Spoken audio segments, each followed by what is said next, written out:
Balance carry down 130। आप लोग ना याद करवा दिया करें इसका, क्योंकि अब ये मैं खुद होस्ट कर रहा होता हूँ तो मैंने वो स्टॉप की होती 130,000। अब ये जो डेट आ रही है इसी को ओपनिंग बैलेंस लेने 1 जनवरी 2019 बैलेंस ब्रॉट डाउन, और ये बैलेंस आ रहा है 130,000। अब आइएगा डिस्पोजल, चूंकि इस साल डिस्पोजल हो रहा है तो आपने करना क्या है। 1718 को एक एसेट बेच रहे हो, और कौन सा एसेट बेच रहे हो, एसेट नंबर 1, ठीक है। अच्छा, अब जब परचेज करते हो तो एसेट को डेबिट किया जाता है, आप देख रहे हो। जब डिस्पोज करेंगे, सेल करेंगे, तो एसेट किस साइड पे आना चाहिए, क्रेडिट साइड पे। क्रेडिट। और ये देखो, ये एंट्री में हमने क्रेडिट ही किया हुआ है, ये देखो, ठीक है। ये असल में ये वाली एंट्री है। अब इसमें 31 जुलाई 2019 को आप जिस एसेट को बेच रहे हो उसकी कॉस्ट को ट्रांसफर कर दो डिस्पोजल अकाउंट, ठीक है। अच्छा, अब 1719 को जब डिस्पोजल लिखेंगे तो 49 नहीं लिखना प्लीज, ये तो बेच रहे हो ना, ये तो एंट्री नंबर 3 है। हम तो कॉस्ट को क्लोज कर रहे हैं। आपने देखना ये है कि ये एसेट खरीदा कितने में था, एसेट 1 70,000 में। आप 70,000 की कॉस्ट को क्लोज कर दोगे डिस्पोजल अकाउंट को, ठीक है। और अब ये साल खत्म हुआ तो अब मैं बैलेंस करता हूं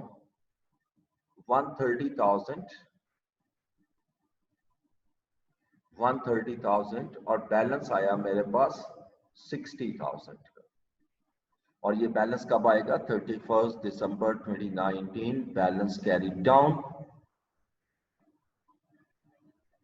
60,000। और यही बैलेंस अगले साल का ओपनिंग बैलेंस हम शो कर देंगे 1 जनवरी 2020 को। मेरे पास जो बैलेंस आ रहा है वो 60,000। और यकीनन ये 60 क्यों आ रहा है, देखो मेरे पास 2 एसेट थे जिसमें से एक इस डेट तक मैं सेल कर चुका हूं। अब मुझे बताओ मेरे पास कौन सा एसेट एग्जिस्ट कर रहा है,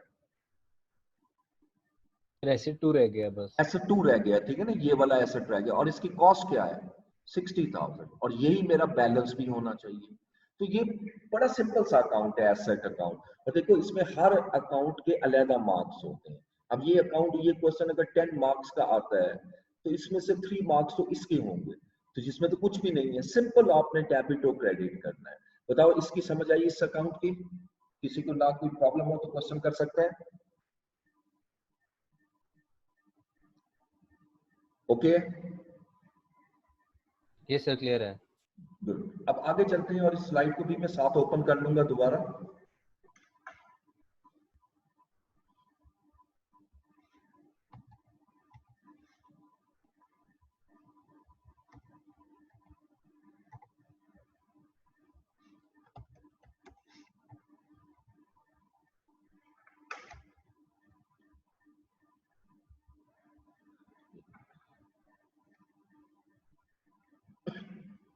देखिए, अब दूसरा अकाउंट हमने जो भी बनाना है, डेप्रिसिएशन या एक्यूमुलेटेड डेप्रिसिएशन, तो मुझे पहले डेप्रिसिएशन की कैलकुलेशन करनी पड़ेगी।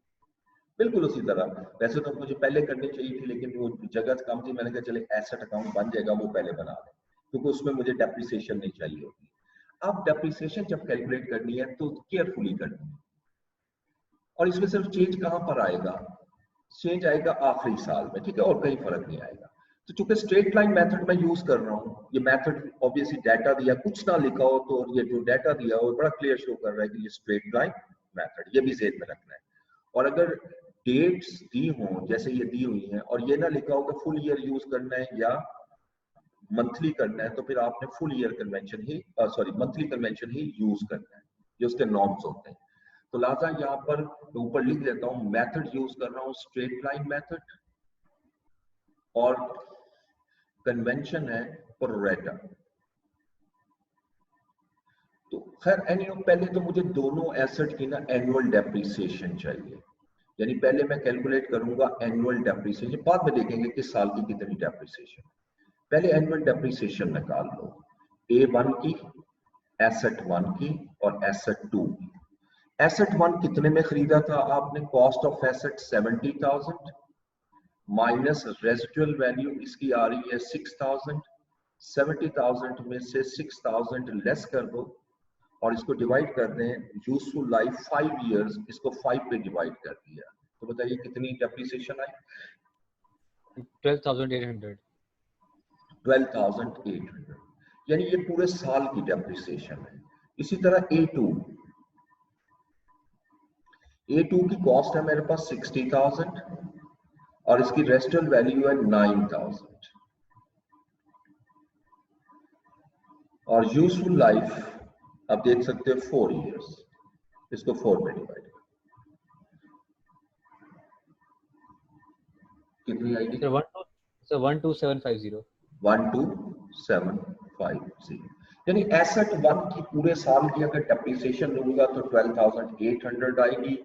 एसेट 2 की अगर पूरे साल की डेप्रिसिएशन लूंगा तो 12,750 आएगी। ओके, अब हर साल की डेप्रिसिएशन निकालते हैं। मैं पहले लेता हूं फॉर द ईयर 31 दिसंबर 2017।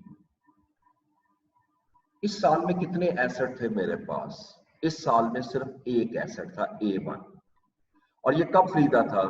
1 जनवरी 2017, यानी इसका मतलब ये तो पूरा साल यूज किया है, तो लिहाजा इस साल में सिर्फ एसेट 1 की डेप्रिसिएशन आई और एसेट 1 की डेप्रिसिएशन कितनी है? 12,800।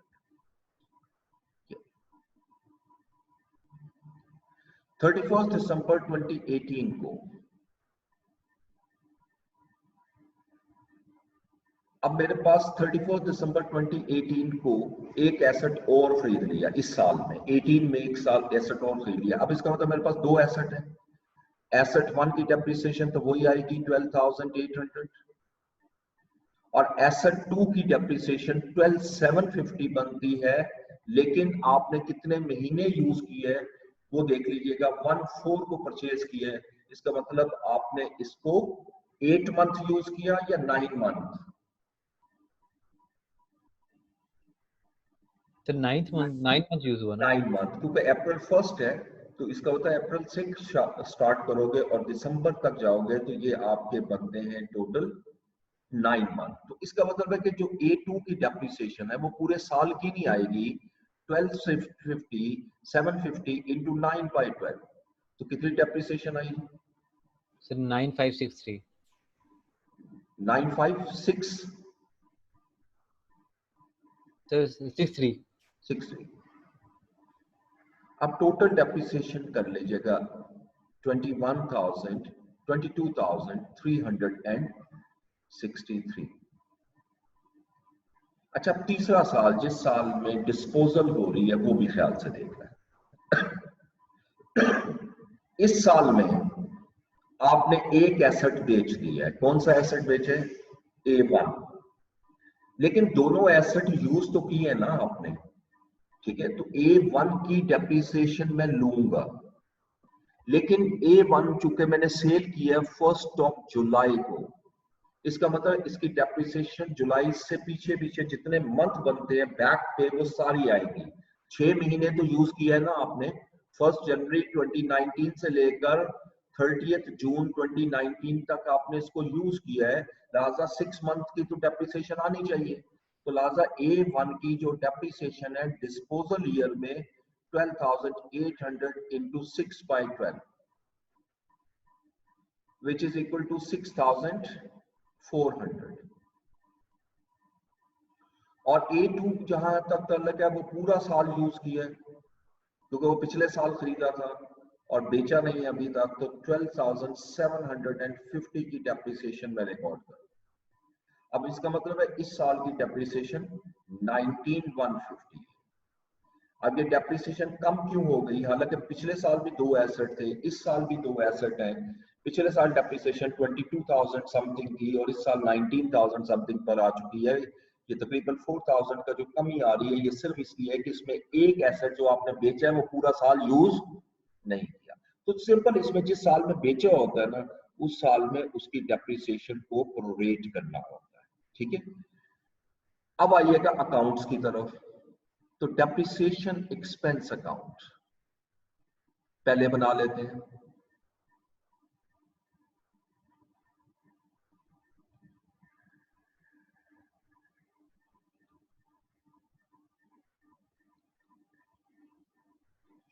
ओके जी, अब तो ये कैलकुलेशन हो चुकी है। पहली डेप्रिसिएशन मैं रिकॉर्ड करूंगा 31 दिसंबर 2017 को। ऑपोजिट अकाउंट एक्यूमुलेटेड डेप्रिसिएशन और वर्किंग वन का रेफरेंस दे रहा हूं और अमाउंट ला रहा हूं। पहले साल की डेप्रिसिएशन 12,800 थी। जितनी डेप्रिसिएशन होगी वो सारी की सारी क्लोज कर दोगे। किसको? एसओ सीआई को।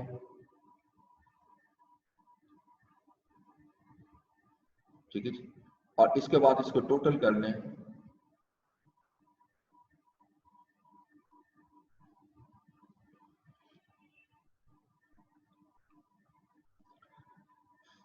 उसके बाद 31 दिसंबर 2018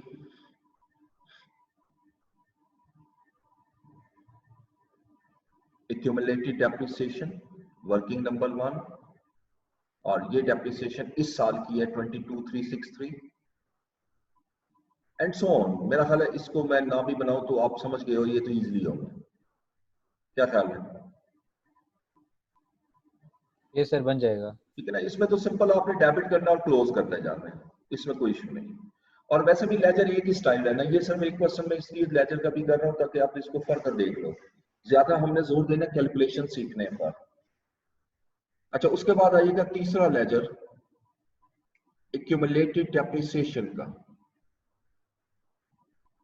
अच्छा, अब इसमें चूंकि डिस्पोजल आ रही है तो वो जरा उस साल में आपने सीखना है, बाकी पहले 2 साल तो उसी तरह रहेंगे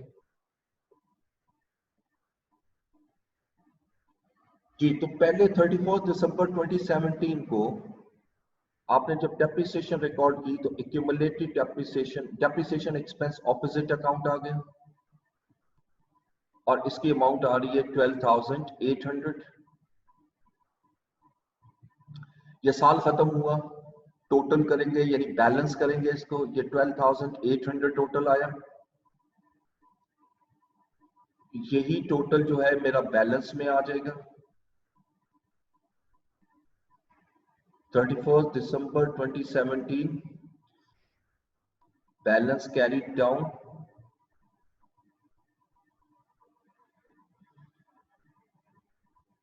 और ये जो बैलेंस आ रहा है यही अगले साल का ओपनिंग बैलेंस आ जाएगा 1 जनवरी 2018 बैलेंस बीडी।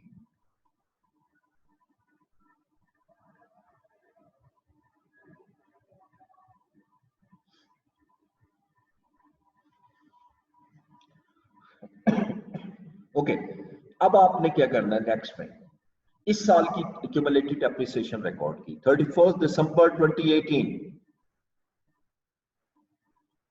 और इस साल की डेप्रिसिएशन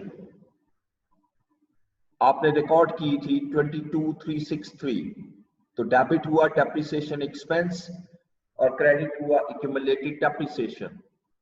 अब इन दोनों को ऐड कर लें, 35,163 टोटल आया। 35,163 टोटल आ गया और 31 दिसंबर 2018 यही बैलेंस मेरा ओपनिंग बैलेंस हो जाएगा। अब प्लीज इससे अगली चीज आपने ध्यान से समझनी है, आखिरी साल में यही बैलेंस ओपनिंग आ गया 1 जनवरी 2019 बैलेंस बीडी 35,163। अच्छा, अब आपने डिस्पोजल किस डेट को की है? 1/7/19 को। तो जब डिस्पोजल करोगे जितनी एक्यूमुलेटेड डेप्रिसिएशन है वो सारी क्लोज करनी है। ये नहीं मैंने कहा कि 35,163 सारी क्लोज करनी, नहीं। जिस एसेट को बेच रहे हो उस एसेट की अब तक जितनी डेप्रिसिएशन रिकॉर्ड कर चुके हो वो सारी क्लोज हो जाएगी। ये एंट्री ये वाली है, एक्यूमुलेटेड डेप्रिसिएशन डेबिट और डिस्पोजल क्रेडिट। तो इसका जो ऑपोजिट अकाउंट आएगा वो डिस्पोजल है। अच्छा, अब कौन सा एसेट बेच रहे हैं आप? A1 की जितनी डेप्रिसिएशन इस वर्किंग में नजर आ रही है सबको प्लस कर लो। देखो 12,800 प्लस 12,800 प्लस 6,400, तीनों को ऐड कर लो, ये A1 वाली डेप्रिसिएशन जितनी रिकॉर्ड हो चुकी है सारी प्लस कर लो, कितना आया? सर 32,000। 32,000। इसका मतलब इसमें 32,000 की मैं डेप्रिसिएशन एक्यूमुलेटेड क्लोज कर रहा हूँ, ठीक है। फिर 31 दिसंबर 2019 में आऊंगा और रूटीन के मुताबिक मैं डेप्रिसिएशन एक्सपेंस भी रिकॉर्ड करूंगा, जिसमें डिस्पोजल वाले की भी डेप्रिसिएशन शामिल है जो मैं क्लोज कर चुका हूँ। 12,750 आपकी डेप्रिसिएशन निकली थी। नो नो नो, गलत कर गया मैं। कितनी होगी जी डेप्रिसिएशन तीसरे साल की, मैंने कैलकुलेट की हुई है, दैट इज 19,150। अच्छा, अब आपके माइंड में ये आएगा यहाँ पर तो A1 बेच चुके थे, फिर A1 की डेप्रिसिएशन क्यों ले रहे हैं? भाई ये पूरे साल की डेप्रिसिएशन है, रिकॉर्ड साल के एंड पे की जाती है, तो वो कैलकुलेशन में हम कैलकुलेट कर चुके हैं कि पूरे साल में जिन जिन एसेट को यूज किया उस पर कितनी कितनी डेप्रिसिएशन आ रही है। अच्छा, जैसे ही मैंने इसको रिकॉर्ड किया, अब आप इसको सिंपल बैलेंस कर लो जैसे नॉर्मल बैलेंस करते हैं, और ये बैलेंस आएगा 54,000, टोटल आएगा 313। अब 54,313 में से 32,000 लेस कर दो। 32,000 लेस किया तो 31 दिसंबर 2019 का बैलेंस क्या आया? 22,313। 313। और यही बैलेंस अगले साल का ओपनिंग बैलेंस आ जाए। अच्छा, अब ये बैलेंस जो आ रहा है एक्यूमुलेटेड डेप्रिसिएशन का, ये किस एसेट का है? सिर्फ और सिर्फ न्यू एसेट, वो उसका A2 का जो न्यू खरीदा था, ठीक है। अब इसको वेरीफाई करना हो तो कैसे करोगे कि ये A2 की जो डेप्रिसिएशन है, नंबर 1 दिस, नंबर 2 दिस, तो इसमें तो है नहीं, इसको प्लस करोगे इसके इक्वल होना चाहिए, ठीक है। यानी अब तक इतनी डेप्रिसिएशन रिकॉर्ड कर चुके हैं, तो इसमें सिर्फ और सिर्फ डिस्पोजल की दो चीजें आपने अभी सीखी हैं, entry number 1, entry number 2। Entry 1 में जितना एसेट है उसकी सारी कॉस्ट को क्लोज कर दिया, एंट्री 2 में जिस एसेट को बेच रहे हो उसकी जितनी डेप्रिसिएशन मैं पहले रिकॉर्ड कर चुका हूं उसको प्लस करके उसको क्लोज कर दिया, ठीक है। अब यहां पर 3 लेजर हो गए, एक लेजर अब और बनेगा, डिस्पोजल अकाउंट, और ये बहुत इजी होता है, इसमें मैक्सिमम 4 चीजें आनी है। डिस्पोजल अकाउंट में पहले इस अकाउंट को देखो, जहां डिस्पोजल की थी आपने, इसको क्रेडिट किया था 1719 को, अब मैं 1719 को यहां डेबिट करूंगा एसेट, तभी डबल एंट्री पूरी होगी। 70,000, ये 70,000 का एसेट आ गया।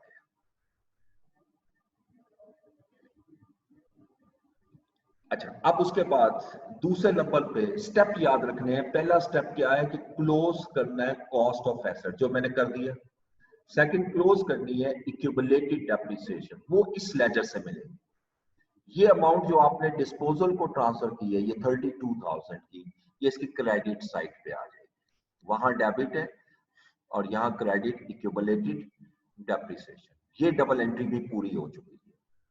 जो आपने, मैंने पिछली स्लाइड में आपको 4 एंट्रीज करके दिखाई थी, इसमें पहली 2 एंट्रीज हो चुकी है। अब तीसरी एंट्री है सेल ऑफ एसेट। जब एसेट को आप सेल करते हो तो कैश डेबिट होता है और डिस्पोजल अकाउंट क्रेडिट होता है, ठीक है। अब यहां पर क्रेडिट कर देंगे आप, ये डेट वही रहती है, इसमें कुछ चेंज नहीं होती, कैश। अब एसेट कितने में बेच रहे हैं क्वेश्चन के मुताबिक? 49,000 में, 49। अब जैसे मैंने आपको कहा था, इसकी डेबिट और क्रेडिट अगर तो इक्वल आ गई तो इसका मतलब है कि देयर इज नो गेन और लॉस, लेकिन अगर इक्वल ना आई तो फिर ये गेन या लॉस हो सकता है। अब मुझे देखना ये है कि ये गेन है या लॉस। अब इसकी डेबिट साइड चेक करें, 70,000 है, क्रेडिट 70 से ज्यादा है, इसका मतलब है कि क्रेडिट साइड ज्यादा है तो मैंने आपको बताया था कि ये गेन है, ये देखिए, if credit side is greater than debit side is a gain. चलिए, यहाँ आपको एग्जाम में समझ नहीं भी आ रही ना कि गेन है या लॉस, भाई बैलेंस कर दो सिंपल, ठीक है। ये बैलेंस कितना आ रहा है? 81,000। जो साइड बड़ी है उसको पहले टोटल करोगे, ये टोटल यहां पर लिखेंगे और मैं इस टोटल को जो बैलेंस आ रहा है इसको ट्रांसफर कर दूंगा एसओसीआई में, यानी गेन और लॉस ट्रांसफर होता है एसओसीआई में। लेकिन चूंकि ये डिस्पोजल की क्रेडिट साइड बड़ी है तो ये जेड में रखिएगा, इट इज अ गेन। अब एमसीक्यूज हो तो वो पूछता है कि ये गेन है या लॉस है, ठीक है। लेकिन अगर एमसीक्यूज नहीं है और पूरा क्वेश्चन है तो वो नहीं पूछेगा गेन है या लॉस है, तो आपको नहीं भी पता सिंपल एसओसीआई में क्लोज करो उसको, ठीक है। वो जाना तो वहीं पे है। तो जो चीज यहाँ डेबिट होगी वो एसओसीआई में इनकम होती है। देखो जहां पर लेजर में मैं एसओसीआई क्रेडिट साइड पे लिख रहा हूँ वो एक्सपेंस होता है क्योंकि ये डेबिट होगा वहां पर, और जहां डेबिट साइड पे लिख रहा हूँ ये एसओसीआई में क्रेडिट होगा और वो गेन है। तो ये very simple, it is not a difficult thing, ठीक है। तो ये सिर्फ इतनी सी चीज का फर्क आया जो मैंने आपके सामने किया। अब इससे आगे मैं चलता हूं और इससे आगे नेक्स्ट स्टेप पे, मतलब आप स्टेप क्या है, मतलब मुकम्मल तो मैंने कर दिया ये सारा। एक चीज मैं आपसे और डिस्कस कर लूंगा और उसके बाद फिर मैं इस चैप्टर को कंक्लूड करूंगा प्रैक्टिस के लिए। ये मैं आपकी बुक ओपन कर रहा हूं आईटीए की।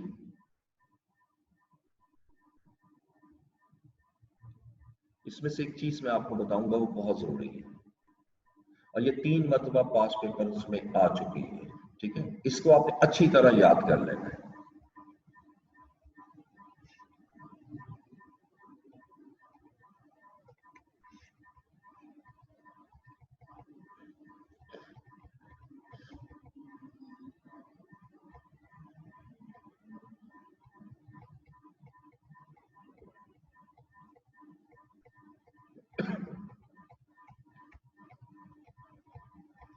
इसमें क्वेश्चन बहुत ज्यादा दिए हुए, आपको सारे करने पड़ेंगे, ठीक है।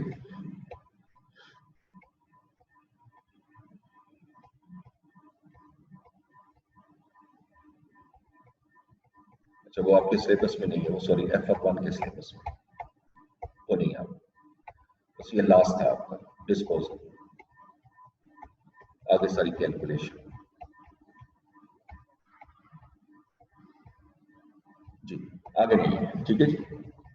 आगे आपके सिर्फ क्वेश्चंस हैं और ये टोटल क्वेश्चन जो प्रैक्टिस क्वेश्चन एंड पे दिए हुए दैट इज 14 क्वेश्चन, ठीक है। और ये सारे के सारे हमने करने हैं, लेकिन अब यकीनी बात है टाइम भी हमारे पास कम है तो ये हम सारे करेंगे, लेकिन अभी मैंने इसको कोर्स ईद से पहले कंप्लीट भी करवाना है, तो इसलिए कुछ क्वेश्चन करवा के मैं आगे अगले चैप्टर पे मूव करूंगा और आप साथ साथ करते रहेंगे और डेली बेसिस पे हम इसको डिस्कस भी करते रहेंगे, ठीक है। अच्छा अब आपने करना ये है नेक्स्ट स्टेप, अब चूंकि ये चैप्टर मुकम्मल हुआ, अब मैंने क्वेश्चन करवाने हैं, तो अब मैं यही जो क्वेश्चन आपको लिखा था दिस वन यही क्वेश्चन है सेम, लेकिन अब इसमें मैं सिर्फ चेंज क्या कर रहा हूं, रिड्यूसिंग बैलेंस मेथड। आपने इस क्वेश्चन को आप खुद सॉल्व करना है रिड्यूसिंग बैलेंस मेथड से,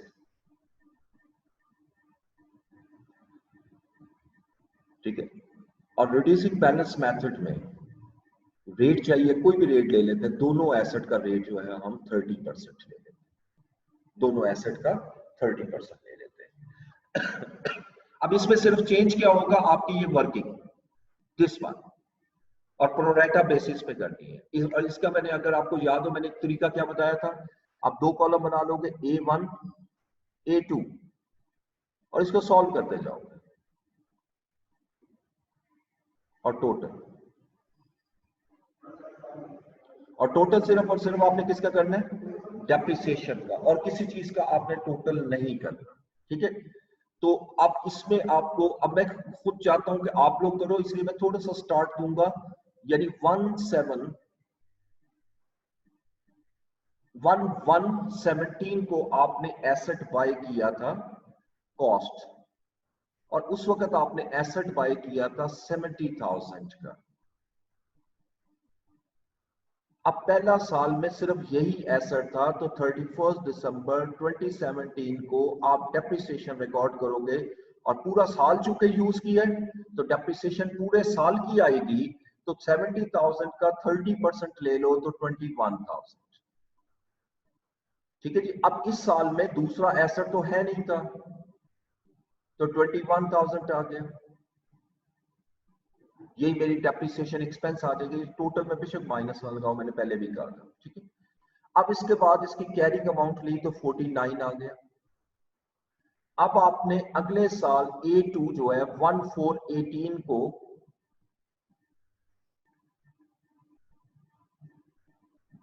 फिर खरीदा, और ये एसेट आपने खरीदा है 60,000 रुपीज का। अब इस साल की जब मैं डेप्रिसिएशन लूंगा 31 दिसंबर 2018 को, तो मुझे सिर्फ इतना बताइएगा A1 पूरा साल यूज किया है या कम यूज किया है? A1 पूरा साल यूज किया है। पूरा साल यूज किया है, तो इसके तो पूरे साल की 30% डेप्रिसिएशन ले लो, विच इज 14,700 आई थिंक। और A2 कितना यूज किया है? ये आपने तो बाई 9 किया मंथ। था 14 को, तो 9 मंथ यूज किया। इसकी डेप्रिसिएशन 9 मंथ आएगी, यानी 60,000 इंटू 30% इंटू 9/12, कितना तो अमाउंट आएगी? 13,500। 13,500। Yes sir. अच्छा, अब इसके बाद इस साल की टोटल डेप्रिसिएशन इन दोनों का सम आ जाएगा, तो ये आ जाएगा 28,200। ये इस साल की डेप्रिसिएशन आ गई। अब आखिरी साल में आने से पहले WDV निकाल लो, तो ये आ जाएगा 34,300, और ये आ जाएगा 46,500। अब 31 दिसंबर अगले साल तो कोई एसेट परचेज नहीं किया, डिस्पोज किया है, तो मैं डेप्रिसिएशन साल के एंड पे ही लूंगा, ये याद रखना है। बेशक डिस्पोज दरमियान में कर रहे हैं। अब A1 में डिस्पोज कर रहा हूं, लेकिन A1 6 मंथ यूज किया है। A1 की जो डेप्रिसिएशन है ना, वो 6 मंथ की है। ठीक है, यानी 34,300 इंटू 30% इंटू 6/12 कितना आया? सर 5145। 5145। तो आपको देखो मेथड में मैंने कोई चेंज नहीं की, सिर्फ कैलकुलेशन में फर्क आएगा। और A2 चूंकि पूरा साल यूज किया है, इसका 30% पूरा निकाल।